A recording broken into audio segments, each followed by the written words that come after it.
સુરતના કાપોદ્રામાં હીરાના કારખાનામાં કારીગરે હીરાની ચોરી કરી હોવાના આક્ષેપમાં કારીગરને એટલો માર મારવામાં આવ્યો હતો કે કારીગર આખરે મોતને ભેટ્યો છે।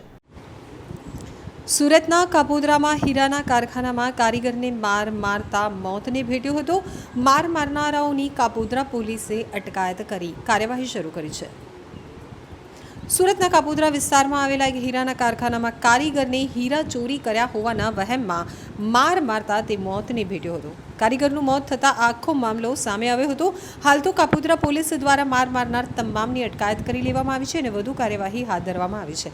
મળતી માહિતી પ્રમાણે સુરતના કાપોદ્રા વિસ્તારમાં આવેલી ગાયત્રી સોસાયટી વિભાગ 2માં હીરાનું કારખાનું આવેલું છે, જેમાં લાલજી ઉર્ફે લાલો ધીરુભાઈ બાંભણિયા રત્ન કલાકાર તરીકે કામ કરતો હતો। આજ રોજ આ લાલાએ હીરાની ચોરી કરી હોવાનો વહેમ રાખી કારખાનાના માલિક સહિતનાઓએ માર મારવાનું શરૂ કર્યું હતું। આ દરમિયાન તેનું મોત નીપજ્યું હતું। રત્ન કલાકારને માર મારવાથી મોત નિપજવા અંગેની જાણ કાપોદ્રા પોલીસને થતાં પોલીસ કાફલો ઘટના સ્થળે દોડી ગયો હતો। તો કાપોદ્રા પોલીસે મૃતકની લાશને પોસ્ટમોર્ટમ અર્થે સ્મીમેર હોસ્પિટલ ખસેડી હતી। આ સાથે જ કારીગરને માર મારનાર કારખાના માલિક સહિતનાઓની અટકાયત કરી લીધી હતી।